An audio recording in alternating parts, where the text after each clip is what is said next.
नमस्कार, news state पर सबसे बड़ा मुद्दा देख रहे हैं आप, आपके साथ मैं हूं आयुष सूर्यवंशी। यूपी की राजनीति में मुख्य विपक्षी पार्टी सपा ने मैनपुरी का खिला बचाकर यादव कुनबे की एकजुटता का संदेश दिया, लेकिन जिस शर्त पर एकजुटता दिखी थी उस शर्त का आखिर हुआ क्या? यानी अखिलेश ने जो वादा शिवपाल यादव से किया था उस पर फैसला क्या हुआ? सवाल इसलिए भी उठ रहे हैं क्योंकि उपचुनाव के नतीजे आए 10 दिन हो गए हैं, लेकिन उसके बाद से चाचा और भतीजे की मुलाकात तक नहीं हो पाई। एसपी में पीएसपीएल के विलय के बाद से ही कयास लगाए जा रहे थे कि अखिलेश यादव अब चाचा शिवपाल यादव को बड़ी जिम्मेदारी देंगे, जैसा अखिलेश यादव ने कहा था भी। लेकिन अब सभी कयासों पर विराम लगता हुआ नजर आ रहा है। सवाल खड़े होने लगे, क्या अखिलेश यादव के वादे पर फैसला होगा, नहीं होगा? चुनाव तक क्या साथ थे, अब क्या मुलाकात हो पाएगी? चुनाव में नजदीकी अब आखिर दूरी क्यों बढ़ गई? क्या सियासी फायदे के लिए शिवपाल यादव का इस्तेमाल तो नहीं हुआ जो आरोप लग रहे थे? 24 के रण में चाचा को क्या भतीजे का साथ मिलेगा? पार्टी में शिवपाल को क्या बड़ी जिम्मेदारी मिल पाएगी? इन तमाम सवालों का जवाब जानने की कोशिश करेंगे, लेकिन उससे पहले रिपोर्ट देखते हैं। एक वक्त था यादव परिवार में वर्चस्व को लेकर जो लड़ाई छिड़ी थी वो मतभेद से मनभेद में बदली और चाचा भतीजे एक दूसरे के खिलाफ बोलने से नहीं चूकते थे। लेकिन नेताजी के निधन के बाद परिवार एकजुट हुआ और नतीजा मैनपुरी उपचुनाव में एसपी ने प्रचंड जीत हासिल की। मैनपुरी उपचुनाव में मिली ऐतिहासिक जीत के बाद जिस तरह से अखिलेश यादव ने शिवपाल यादव और पीएसपीएल का विलय कराया, उसके बाद इस साफ हो गया कि शिवपाल यादव का ओहदा पार्टी में बढ़ने वाला है। लेकिन नतीजों को आए लगभग एक हफ्ता बीत चुका है और अभी तक चाचा और भतीजे की लखनऊ में मुलाकात नहीं हो पाई। शिवपाल सिंह यादव की सहमति से डिंपल यादव को टिकट दिया गया और प्रचंड जीत के साथ डिंपल यादव ने रिकॉर्ड बनाने का काम किया। तब शिवपाल सिंह यादव की पार्टी का विलय समाजवादी पार्टी में हो गया। लेकिन उसके बाद से लगातार दोनों नेताओं के बीच में वो नजदीकियां नहीं दिखी जो दिखनी चाहिए थी। विपक्ष इस मौके की तलाश में था और सवाल खड़े करने लगे कि जब चाचा शिवपाल लखनऊ में होते हैं तो अखिलेश यादव सैफई और दिल्ली में होते हैं, वहीं जब शिवपाल यादव सैफई जाते हैं तो अखिलेश यादव लखनऊ आ जाते हैं। शिवपाल यादव को एसपी में बड़ी जिम्मेदारी देने के कयासों पर अब पानी फिरता दिख रहा है। ऐसा हम नहीं कह रहे, बल्कि पिछले कुछ दिनों की सियासी हलचल इसकी गवाही दे रही है। उपचुनाव के नतीजे आ चुके हैं। डिंपल यादव मैनपुरी से ऐतिहासिक जीत दर्ज करने के बाद शपथ ले चुकी हैं। शिवपाल यादव का काम खत्म हो चुका है। शिवपाल और अखिलेश यादव की बैठक की खबरों को लेकर हर दिन कयासबाजी तो होती है, लेकिन चाचा भतीजे के बीच बैठक हुई नहीं। एसपी के कार्यकर्ता भी परेशान हैं। आखिर हो क्या रहा है? शिवपाल यादव को बड़ी जिम्मेदारी भी हवा हवाई ही होती दिख रही है और बीजेपी को इसी बहाने एसपी पर निशाना साधने का मौका मिला। मुझे लगता है कि ये विचारधारा की नहीं बल्कि निजी स्वार्थों का गठबंधन है और निजी स्वार्थों का गठबंधन कितनी देर चलेगा ये तो वक्त बताता है। एसपी और पीएसपीएल का भले ही विलय हो चुका हो, लेकिन अखिलेश और शिवपाल के बीच भावी रणनीति को लेकर अभी तक कोई चर्चा नहीं हुई। ऐसे में सवाल उठना लाजमी है। सवाल खड़े हो रहे हैं, क्या अखिलेश यादव शिवपाल सिंह यादव को वो पद नहीं देने के इच्छुक हैं जिसकी दरकार शिवपाल सिंह यादव को है? वीडियो जर्नलिस्ट सैफुल हसन के साथ न्यूज स्टेट लखनऊ। तो क्या हुआ तेरा वादा? आखिर अखिलेश ने जो वायदा किया था, जो बातें मीडिया के सामने शिवपाल यादव को बड़ी जिम्मेदारी देने की कही थी, उस पर फैसला क्यों नहीं हो रहा है? मुलाकात तक क्यों नहीं हो रही है? एक दूसरे से मिलने से कतरा रहे हैं क्या? क्योंकि ऐसा संयोग दिखा गया जब अखिलेश लखनऊ में होते हैं, शिवपाल सैफई चले आते हैं, सैफई जाते हैं अखिलेश, शिवपाल दिल्ली चले आते हैं। आखिर इसके पीछे ये संयोग है या प्रयोग है या सियासी मजबूरी है? इसी पर चर्चा के लिए आलोक अवस्थी जी, प्रवक्ता भारतीय जनता पार्टी के मेरे साथ कनेक्ट है, बाकी मेहमान भी जुड़ रहे हैं। लेकिन आलोक जी, सबसे पहले प्रतिक्रिया आपकी ही, क्या चाचा शिवपाल का इस्तेमाल किया गया अखिलेश यादव की तरफ से? और अगर ऐसा हुआ है, फिर से दूरियां होती है तो फायदा आपका है, क्योंकि जब चाचा और भतीजे साथ आए तो मैनपुरी का खिला बचा ले गए। देखिए, ये चाचा भतीजे की डूरा कुश्ती चल रही है, दबाव बनाने की एक प्रक्रिया है। हमने इसके पहले भी शिवपाल यादव जी को कई बार रोते करते देखा है कि अखिलेश यादव जो है उनको तवज्जो नहीं देते। यहाँ तक कि शिवपाल यादव जी ने विधानसभा चुनाव में अपनी पार्टी का विलय पहले भी कराया था और उनके किसी भी सहयोगी को टिकट नहीं मिला था, खाली शिवपाल जी को अकेले टिकट दिया गया। इस विषय पे भी उन्होंने कई बार जो है मौके पे कई बातें कही। साथ ही साथ हमने ये भी देखा है कि जब समाजवादी पार्टी का बैठक हो रही थी तो उसमें शिवपाल यादव को नहीं बुलाया गया। बोला गया कि तो सहयोगी दल है, हम सहयोगी दलों के साथ नहीं बैठा है, हमने खाली सपा के लोग बुलाया, जबकि शिवपाल यादव जी विलय कर चुके थे और सपा के विधायक हैं जी। और अब फिर हम देख रहे हैं कि अभी अखिलेश यादव जी कि स्वयं की पत्नी डिम्पल यादव जी चूंकि चुनाव लड़ रही थी, तो शिवपाल यादव जी को तो उन्होंने जोड़ो जाड़ करके किसी तरीके से सीट निकाल ली। लेकिन शिवपाल यादव जी उनको बहुत खटकते हैं। मुलायम सिंह यादव जी के लाख चाहने के बाद भी वो एक नहीं हो पाए थे। शिवपाल यादव जी को उन्होंने पार्टी से निकाला था, मंत्री पद से बर्खास्त किया था। ऐसे बहुत सारी फांसी हैं जो लगी हुई है, इतिहास में दर्ज है। तो अब अखिलेश यादव अपना मन परिवर्तन कर देंगे, ऐसा कोई कारण दिखता नहीं है। बाकी आगे भविष्य के गर्त में है, हम भी देख रहे हैं। ठीक। हेमंत तिवारी जी वरिष्ठ पत्रकार भी हमारे साथ जुड़ चुके हैं। हेमंत सर, पहला सवाल आपसे यही होगा, क्या ये संयोग है या प्रयोग है या फिर सच में ऐसी स्थिति बन जा रही है कि अखिलेश और शिवपाल मिल नहीं पा रहे हैं? चुनाव के नतीजे 10 दिन हो गए लेकिन एक मुलाकात नहीं हो पा रही है। मुलाकात की तारीख भी तय की गई थी, उसके बाद भी नहीं मिल पाए। अभी तो इसको हम सहयोग करना ही पसंद करेंगे। प्रयोग की बहुत ज्यादा गुंजाइश वहां है। शिवपाल यादव बार बार अपमानित होने के बावजूद जिस तरीके से पहुंचे हैं भतीजे के पक्ष में, परिवार के पक्ष, एक ऐसा कदम है जहां से एक वापसी मुश्किल है। तो किसी के रास्ते बंद कर देना, किसी को दगा दे देना, ये हर जगह पॉलिटिक्स नहीं चलता। और अखिलेश यादव मुझे नहीं लगता है कि उत्तर प्रदेश का शरद पवार बनने का कोई प्रयास करेंगे, क्योंकि उनको पता है कि अगर ऑक्सीजन मिलनी है, राजनीति की प्राणवायु लगातार प्राप्त करते रहना है, तो उत्तर प्रदेश में उनको मजबूत होना होगा। वो खुद स्वीकार कर चुके हैं शिवपाल यादव के आने से बहुत मजबूत हो। सच्चाई भी यही है। कोई ऐसी वजह मुझे नहीं लगती तात्कालिक तौर पर किसी बात को लेकर के भतीजे में फिर कोई जोड़ दो, न तो कोई ऐसा निष्ठा का कोई प्रश्न है, न कोई निर्णय कैसा करता है। हाँ, इतना अवश्य है कि अखिलेश यादव का जो रिसेंट पास रहा है, ठीक है, वो बहुत भरोसे का नहीं रहा। भरोसे का मतलब कि जिस तरीके से एकाकी निर्णय उन्होंने लिए और उन निर्णयों का खामियाजा उन्होंने भुगता, वो एक मुझे लगता है कि उनके राजनीतिक जीवन का ऐसा अध्याय रहा जिसको हमेशा के लिए भूल जाना चाहिए। ठीक है सर। और ध्यान रखिएगा, मैं अगर चाचा नहीं आए होते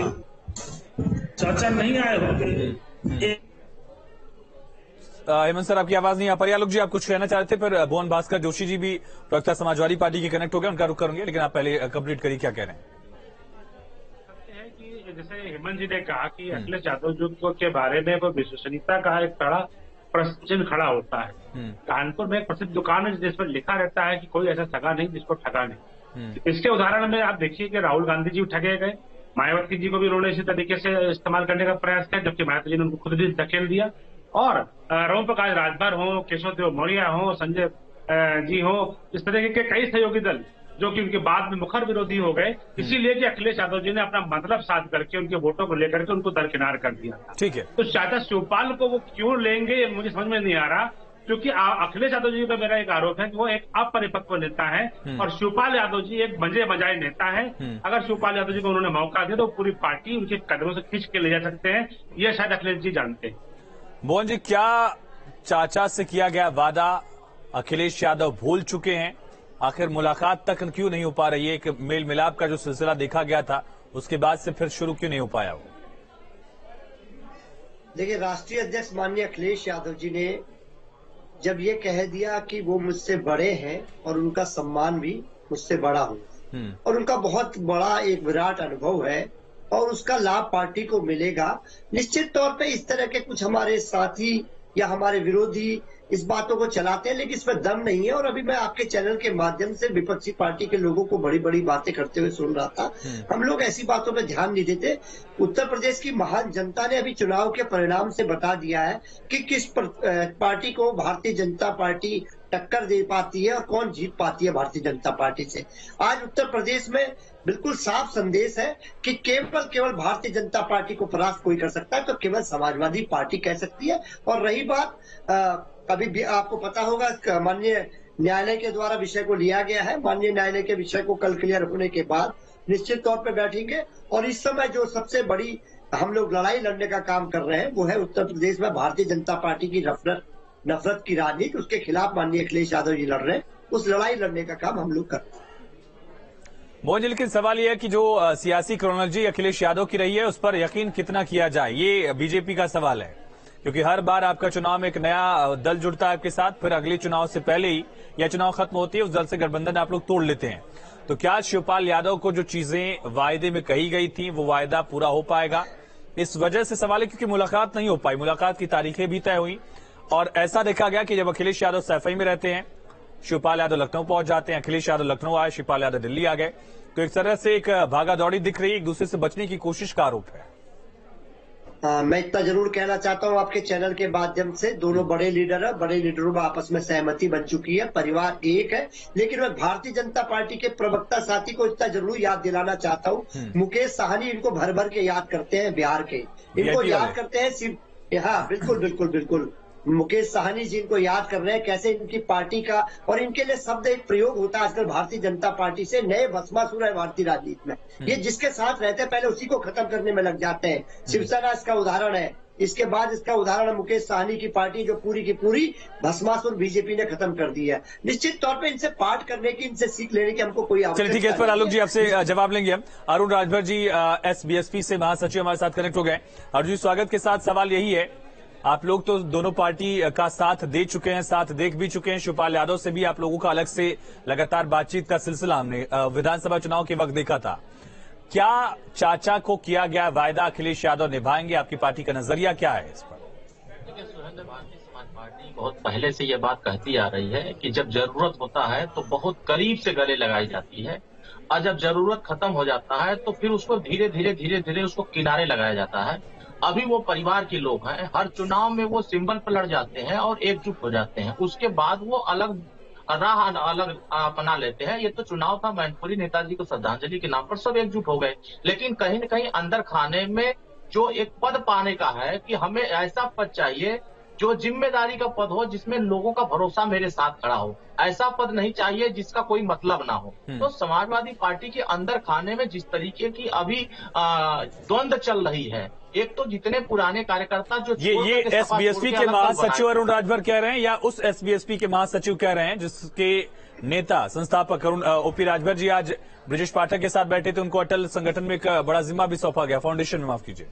देखिए वो उसका असर तो नहीं है। बिहारी वाजपेयी जी का एक वो कार्यक्रम था, वो एक गैर राजनीतिक संगठन था, उस संगठन का उन्हें सह अध्यक्ष बनाया गया है। तो वो स्वर्गीय अटल बिहारी वाजपेयी जी की विचारधारा एक राजनीतिक दल से समाहित नहीं था, वो पूरे विश्व के और पूरे भारतवर्ष के हर नागरिक के लिए प्रेरणा स्रोत थे। और उन्होंने हमेशा से दलगत राजनीति से उठ करके हमेशा से सिद्धांतों को आगे बढ़ाने का प्रयास किया। लेकिन उसी चीज को अगर माननीय ओम प्रकाश राजभर जी उनके मंच पर हमेशा से, वो तो हमारा दोस्ती माननीय ब्रजेश पाठक जी मंत्री जी से तो हमेशा दोस्ती आपके सामने आती रहती है। इसका मतलब ये नहीं होता कि हर नेताओं का मिलना जुलना, एक दूसरे से संवाद करना, गैर राजनीतिक मुलाकात थी आपका कहना। आलोक जी, आरोप ये लग रहा है कि ये सिलसिला तो बीजेपी ने भी दिखाया, चाहे वो शिवसेना हो, अकाली दल हो, TDP याद आती है दक्षिण भारत में, इसी तरह से VIP का जिक्र करते हुए मामला बोला गया।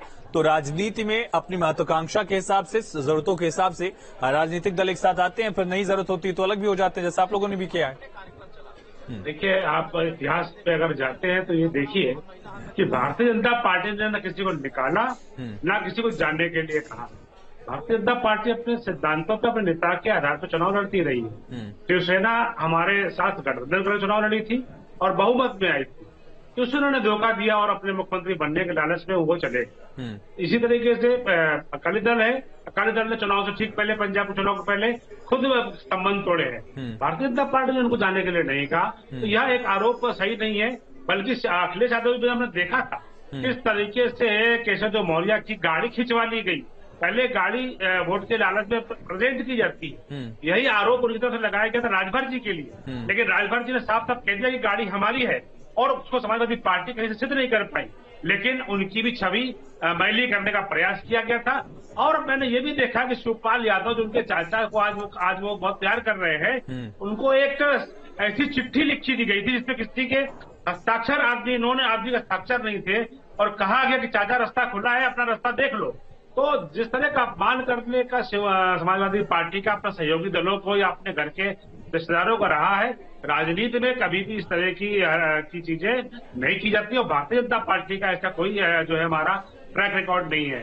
हमने हमेशा देश के निर्माण के लिए काम किया है, गरीब कल्याण के लिए काम किया है, देश की सुरक्षा के लिए काम किया है, देश में आपको बड़ा बना मोहन जी जवाब दीजिए। बड़ा नाम पैदा करने का आप लोग खुद साथ छोड़ते हैं, बीजेपी के साथी दलों ने साथ छोड़ा, चाहे वो टीडीपी की बात की जाए, जेडीयू की बात की जाए, शिवसेना की बात कर लीजिए, ये वो ऐसे दल रहे हैं जिन्होंने खुद नाता तोड़ा, बीजेपी ने उनसे रिश्ते नहीं खत्म किए थे। जो आपने और हमने प्रश्न किया था उस पर भारतीय जनता पार्टी के जो प्रवक्ता साथी है वो बगले झांक रहे थे और वो आगे निकल गए, लेकिन हम इनको आगे नहीं निकलने देंगे। मुकेश साहनी के 3-4 विधायक थे, 3 विधायक इन्होंने तोड़ लिए अपनी पार्टी में, और ये निश्चित तौर पे सरकार किस प्रकार बना रहे हैं। क्या मध्य प्रदेश में चुनी हुई सरकार थी, गोवा में चुनी हुई सरकार थी, महाराष्ट्र में चुनी हुई सरकार थी। उससे आपका हर चुनाव में राजनीतिक दलों का साथ छोड़ देना कहां से जस्टिफाई हो जाता है? मैं आपसे निश्चित तौर पे कहना चाहता हूँ, हम लोग देखिए हम निश्चित तौर पे नहीं बताइए, इस विषय में प्रकाश डालिए। अरे आपके उदाहरण हम बता रहे हैं, देखिए, और निश्चित तौर पे हम इतना कहना चाहते हैं, हम केवल भारतीय जनता पार्टी की जो नफरत की और खामोश रहने वाला नेता इनके पास। ठीक है, अरुण जी मैं लौटता हूँ। समाजवादी पार्टी अर्जुन सुनिए, बारी बारी से बोली जाती है। ठीक है, मोहन जी बात कंप्लीट करिए, मोहन जी कंप्लीट करिए। देखिए मैं इतना कहना चाहता हूँ, आज प्रदेश और देश केवल एक पार्टी को बड़ी आशा भरी नजरों से देख रहा है और एक नेता हमारे अखिलेश यादव जी को आशा भरी नजरों से देख रहा है। निश्चित तौर पे समाजवादी पार्टी अपनी भारतीय जनता पार्टी की नफरत के खिलाफ एक मात्र लड़ाई लड़ रही है और निश्चित तौर पर ये लड़ाई बड़ी है, इसको हम लड़ेंगे। हेमंत सर, क्या शिवपाल यादव की महत्वाकांक्षा इतनी कम है कि वो एसपी में आए और बहुत बड़ा राष्ट्रीय महासचिव टाइप का या उसके पैरेलल कोई पद ना मिले और वो संतोष कर ले जाएं? उससे भी बड़ा सवाल ये कि निकाय चुनाव बेहद नजदीक है। जो शिवपाल यादव सिर्फ अपनी सीट तक जसवंत नगर में सीमित रह गए 2022 में, क्या वो शादाब, फातिमा, नारद राय, ऐसे तमाम नाम आप जानते होंगे, उनको टिकट दिलाने की कोशिश नहीं करेंगे और समाजवादी पार्टी उन लोगों को भी, उनके समर्थकों को भी टिकट दे देगी? बड़ा यही सवाल है जो बड़ा कठिन है और यही सवाल था जो 2017 का असेंबली इलेक्शन के सामने आया था। और इनमें से अधिकांश जो शिवपाल यादव के बहुत करीबी नेता रहे, जिनके नाम आपने जिक्र किए, उसमें एक नाम भूल रहे, शिव कुमार बेरिया भी, बिल्कुल, जो लोग शिवपाल यादव से पूछ करके उनकी सहमति ले पाए दूसरे दलों में, ये प्रश्न तो निश्चित रूप से उठेगा। लेकिन अब आप एक बात जरा समझिए, बात है क्या? बात यह है कि शिवपाल यादव एक दूसरे रोड मैप पर, एक दूसरे पॉलिटिकल रोड मैप पर आगे बढ़े, लेकिन मुलायम सिंह यादव के निधन के बाद परिस्थितियां बदली और शिवपाल यादव जिस सड़क पर वापस चले गए उसके बाद वापसी की कोई दूसरी राह नहीं बनी, राह तो समाजवादी ही बनी। तो मुझे लगता है कि संयोग की बात है, दोनों लोग बैठक नहीं हो पा रही है, कुछ बात होगी, मुलाकात होगी और कोई ऐसा प्रश्न भी नहीं निर्णय लेने का। ये बड़ी बात है कि अब शिवपाल यादव के पास ऑप्शन है नहीं कहीं और जाने का, तो कुल मिलाकर 2-4 कदम चल के वही संतोष करना पड़ेगा। बिल्कुल ऑप्शन नहीं है। हाँ। क्योंकि देखिए मैं बता दूं आपको, शिवपाल यादव की योजना यह थी कि 2024 का पार्लियामेंट्री इलेक्शन वो भारतीय जनता पार्टी के साथ या सहयोग से मैनपुरी से लड़े, क्योंकि नेताजी कौन लड़ रहे हैं, और अपने बेटे आदित्य यादव को अपनी सीट जसवंत नगर, जो सीट उनको नेताजी से, वहां वो असेंबली का इलेक्शन लड़ाए, मतलब स्टेट की पॉलिटिक्स को और सेंट्रल पॉलिटिक्स में शिवपाल यादव जाए। तब लाइन बीजेपी की ओर से जाती थी, वो जो थी ना सकरी रोड, वो बीजेपी के पैरेलल चल रही थी। अब रोड जो है ब्लॉक हो गई है, क्योंकि जो भी मजबूरी रही हो, फिर भी मैं इस पूरे प्रकरण में कहता हूँ कि शिवपाल सिंह यादव ने जैसे 2012 में मुख्यमंत्री पद की दावेदारी को जज्ब कर लिया था, वैसे तमाम अपमान और इस तरह की घटनाओं को बर्दाश्त करने के बावजूद, सार्वजनिक रूप से स्वीकार करने के बावजूद हमारी बड़ा अपमान हुआ है, वो वापस गया और उन्होंने अखिलेश को प्राणवायु दी। फिर कह रहा हूं, मैनपुरी के बाई इलेक्शन में परिवार और पार्टी के साथ जाकर के शिवपाल सिंह यादव ने अखिलेश को नया राजनीतिक जीवन दिया है। वरना सोचिए, अगर चुनाव परिणाम नकारात्मक होते तो क्या हो, तो अखिलेश यादव के ऊपर एक ऐसा स्टैंप लग जाता पराजय का, लगातार पराजय का, जिससे वो बच नहीं सकते। तो ऐसी सूरत में मुझे नहीं लगता अखिलेश यादव को ऐसा निर्णय लेंगे जो उन्होंने अतीत में लिया, यानी 2016 के उत्तरार्ध से लेकर के अभी 6 महीने पहले जो कुछ निर्णय, यानी कि अलग होना दोनों ही नेताओं के लिए नुकसानदायक है। और वो नुकसान हमने 19 में भी देखा, जब डेंट किया शिवपाल यादव ने खुद चुनाव लड़कर रामगोपाल यादव के बेटे को हारना पड़ा अपनी सीट पर। और शिवपाल यादव का भी अपना कुछ बहुत ज्यादा भला हो नहीं पाया लग चलकर। लेकिन भुवन जी, अपनी महत्वाकांक्षा शिवपाल यादव की, उनके समर्थकों की, उससे कैसे एडजस्ट करेंगे आप लोग? निकाय चुनाव है, विधानसभा चुनाव में बहुत ज्यादा मौका आप लोगों ने दिया नहीं उनको। देखिए, मैं इतना कहना चाहता हूं, जो भी समाजवादी विचारक इस देश में हैं, उन सब का उद्देश्य एकमात्र इस समय है कि किसी प्रकार भारतीय जनता पार्टी की जो नफरत की राजनीति है, इसका अंत कैसे हो और इस प्रदेश का सौहार्द और देश का विकास और प्रदेश का विकास कैसा हो। नहीं, ये सारी विपक्षी पार्टियां कह तो रही हैं, लेकिन चुनाव सवाल अपने अपने तरीके से लड़ते हैं। चाहे वो टीआरएस अब बीआरएस हो चुकी है, ममता बनर्जी अलग लड़ रही हैं, केजरीवाल जी अलग लड़ रहे हैं। आप लोग एक साथ आएंगे नहीं आएंगे वो तो भविष्य की गर्त में है, लेकिन क्या शिवपाल यादव की महत्वाकांक्षा सिर्फ इस बात तक सीमित हो जाएगी कि वो बीजेपी को हरा दें? क्या शिवपाल यादव की सीमित अगर हो भी गई महत्वाकांक्षा, उनके समर्थक मान जाएंगे जो किसी और दल से जाकर चुनाव लड़ चुके हैं? विधानसभा चुनाव में हमने देखा है जो।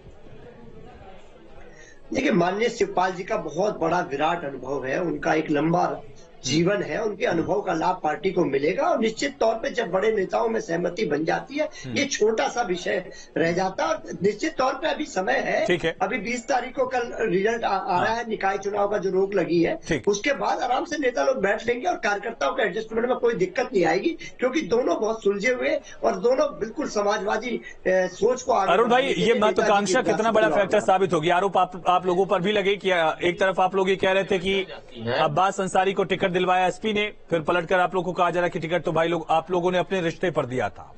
तो ये महत्वाकांक्षा कहां तक सीमित रहे? गरम दूध पीते हुए जल जाती है तो माथा भी फूक फूक के पीती है। आदरणीय शिवपाल यादव जी को जितना पानी पी पी करके इन्होंने गाली दिया, जितना अपमानित किया, जितना मंच से धक्का मार के भगाया और चिट्ठी लिख करके स्वतंत्र किया, क्या उनके लोग जो चाहने वाले हैं इस चीज को कैसे बर्दाश्त कर पाएंगे? वो तो दल मिल चुका है, लेकिन दिल नहीं मिल सकता है, और दिल न मिलना ही इनके पतन का कारण बनेगा। और उत्तर प्रदेश में बहुत देखा गया है कि ये कहा जा रहा है कि मिल गए तो तोप चला देंगे, तलवार चला देंगे, कुछ नहीं हो सकता है। 2019 में भी मिले हुए थे, 2017 में भी मिले हुए थे। कौन से चुनाव ऐसा था जिसमें ये मिल करके न लड़े हों या उसके सिंबल पर न लड़े हों? हमेशा से मिलकर ही लड़े हैं, लेकिन कोई चमत्कार नहीं करता। हाँ, आदरणीय हमारे मिश्रा जी कह रहे थे, बहुत अच्छी हेमंत तिवारी जी कह रहे थे कि ये लोग जो हो चुके हैं, अब वो चीज दोबारा नहीं हो सकता है। जो श्री अखिलेश यादव जी मुख्यमंत्री बनते थे, शिवपाल यादव जी बनने कगार पर पहुंचे और जबरदस्ती धक्का मार करके हटाकर खुद मुख्यमंत्री बन गए। तो जो व्यक्ति संघर्ष किया आज उसको महान बता रहे हैं, और उससे पहले 4 दिन पहले गाली दे रहे थे भरपूर कि नहीं ये तो बीजेपी के एजेंट हैं, ये बीजेपी के इशारे पे बोलते हैं, ये भारतीय जनता पार्टी के लिए काम करते हैं, यही इनके कार्यकर्ता हैं, और भर के गाली देते। लेकिन आज हालात कुछ और है। आज ये कहा जा रहा है आलोक अवस्थी जी, हो गए हैं तो बहुत ठंडी हो रही राख में आप लोग चिंगारी इस वजह से खोज रहे हैं क्योंकि आप जानते हैं कि यादव कुनबा अगर एकजुट हुआ तो उसका अपना फायदा समाजवादी पार्टी को, और अलग बिखरा रहा तो उसका फायदा आपको। देखिए, यादव कुनबा तो इकट्ठा है। हमने तो नहीं देखा कि यादव कुनबा कभी चुनाव में अलग रहा हो। शिवपाल यादव बराबर जो है भारतीय जनता पार्टी के खिलाफ जो भी चुनाव लड़े हो, चाहे लोकसभा का, खाली एक अपवाद है, लेकिन बाकी विधानसभा में चुनाव मिलकर लड़े हैं। और मैं ये भी देखता हूँ कि शिवपाल यादव जी हो या अखिलेश यादव जी हो या इसके पहले 2019 में गठबंधन करके चुनाव मायावती के साथ लड़ा था इन्होंने, समाजवादी पार्टी ने, लेकिन मात्र 5 सीटें ही पाए थे। भाई, भतीजा, उनकी पत्नी, तमाम रिश्तेदार चुनाव हार गए थे। तो चलिए सर, माफी चाहूंगा, वक्त खत्म हो गया। बहुत शुक्रिया आप सभी का इस चर्चा में जुड़ने के लिए। तो एक तरफ बीजेपी के लिए एक फायदे का ये फैक्टर हो सकता है अगर चाचा और भतीजे अलग होते हैं। 19 में हमने देखा है वो फायदा, जब रामगोपाल यादव के बेटे चुनाव इस वजह से आ रहे क्योंकि शिवपाल यादव वहां से चुनाव लड़ जाते हैं। लेकिन क्या यादव कुनबा एकजुट हो पाएगा? राजनीतिक तौर पर फिर से आगे कदम बढ़ पाएंगे? महत्वाकांक्षा का सवाल है, राजनीतिक ऑप्शंस का सवाल है, और साथ ही कार्यकर्ताओं का भी सवाल है जो टिकट मांगेंगे। छोटे से ब्रेक ले यहाँ पर।